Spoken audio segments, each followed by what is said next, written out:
Okay, I've been saying to myself for several days now that I need to do this public service announcement, and here we go. It is a buyer's market. It is a buyer's market. What does that mean? I've got so many buyers sitting on the fence right now because they're waiting for those interest rates to drop.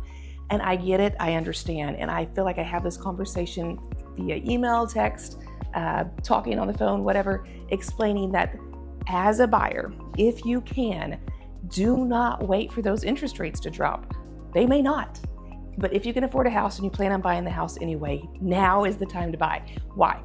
Sellers have been sitting on the market for months, several of them, and they are definitely considering taking a price that they never would have considered when they went on the market because they are frustrated and need to be done. So they will entertain low offers. So here you go. You're going to go into this market. You're going to negotiate a heck of a deal from the seller. You can even use some of those negotiations that you did for closing costs to help buy down your rate. What does that mean? You can buy down your rate for a year. You can get that great rate that you're waiting for with the seller's money for a year. And then if the rates do drop down, then you go back and you refinance and you get what the new rates have dropped themselves to. So you got a heck of a deal.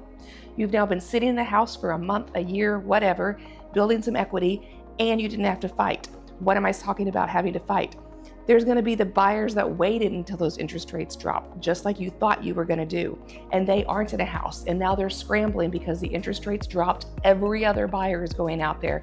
Guess what? Sellers are now able to increase their price because the demand on the home is going up so much. So the buyers are, yes, getting that better rate that they waited for, but now they can't negotiate the heck out of the deal. They're not going to get the seller to help pay for those closing costs that were going to buy down the rate for them. And they didn't save anything. You now have equity, you bought it at a great deal, and you're able to refinance and get whatever those rates are that everybody was waiting for. So please do me a favor. If you know people, if you're one of them that's thinking that you want to wait until the pricing or the financing goes down, like we do think it will, don't wait. Do it now, and let me explain again in detail why I have to. Share this with your friends, please.